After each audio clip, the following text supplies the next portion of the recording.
Room on the Broom, written by Julia Donaldson. Pictures by Axel Scheffler. The witch had a cat, and a hat that was black, and long ginger hair in a braid down her back. How the cat purred, and how the witch grinned, as they sat on their broomstick and flew through the wind. But how the witch wailed, and how the cat spat, when the wind blew so wildly it blew off the hat. Down, cried the witch, and they flew to the ground. They searched for the hat, but no hat could be found. Then out of the bushes, on thundering paws, there bounded a dog with the hat in his jaws. He dropped it politely, then eagerly said, as the witch pulled the hat firmly down on her head, "I am a dog, as keen as can be. Is there room on the broom for a dog like me?" "Yes," cried the witch, and the dog clambered on. The witch tapped the broomstick, and whoosh, they were gone. Over the fields and the forests they flew. The dog wagged his tail, and the stormy wind blew. The witch laughed out loud and held on to her hat, but away blew the bow from her braid, just like that. "Down!" cried the witch, and they flew to the ground. They searched for the bow, but no bow could be found. Then out from a tree, with an ear-splitting shriek, there flapped a green bird with the bow in her beak. She dropped it politely and bent her head low, then said, as the witch tied her bray in the bow, "I am a bird as green as can be. Is there room on the broom for a bird like me?" "Yes," cried the witch. So the bird fluttered on. The witch tapped the broomstick, and whoosh, they were gone. Over the reeds and the rivers they flew. The bird shrieked with glee, and the stormy wind blew.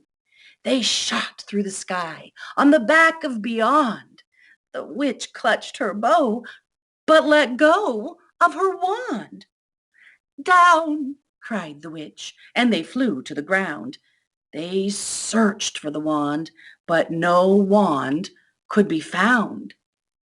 Then all of a sudden, from out of a pond, leaped a dripping wet frog with a dripping wet wand. He dropped it politely, then said with a croak, as the witch dried the wand on a fold of her cloak, "I am a frog, as queen as can be. Is there room on the broom for a frog like me?" "Oh, yes," said the witch. So the frog bounded on. The witch tapped the broomstick, and whoosh, they were gone. Over the moors and the mountains they flew. The frog jumped for joy, and the broom snapped in two. Down fell the cat and the dog and the frog. Down they went tumbling into a bog. The witch's half broomstick flew into a cloud, and the witch heard a roar that was scary and loud.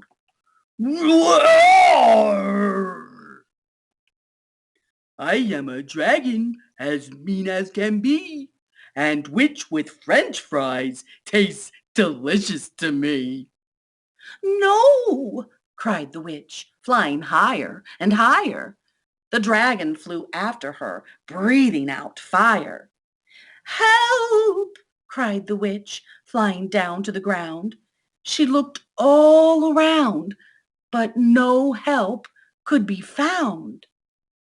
The dragon drew near with a glint in his eyes and said, "Just this once, I'll have which without fries.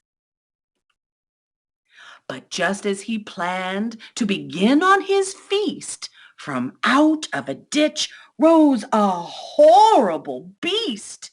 It was tall, dark, and sticky, and feathered, and furred.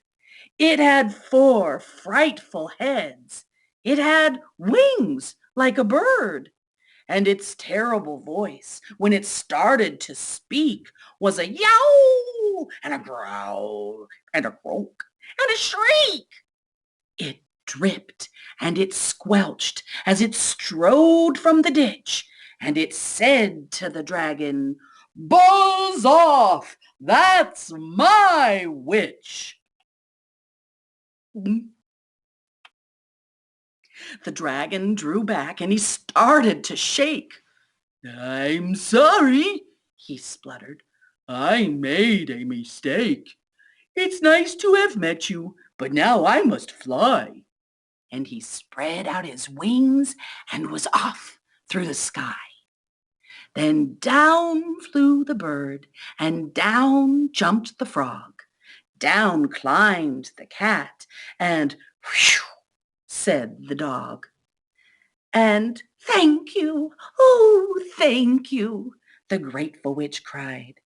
"Without you, I'd be in that dragon's inside." Then she filled up her cauldron and said with a grin, "Find something, everyone, throw something in." So the frog found a lily, the cat found a cone, the bird found a twig, and the dog found a bone. They threw them all in, and the witch stirred them well.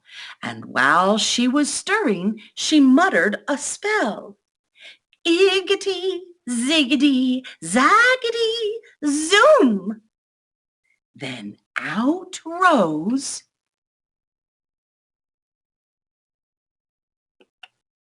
a truly magnificent room, with seats for the witch and the cat and the dog, a nest for the bird, and a pool for the frog. "Yes," cried the witch, and they all clambered on. The witch tapped the broomstick, and whoosh, they were gone.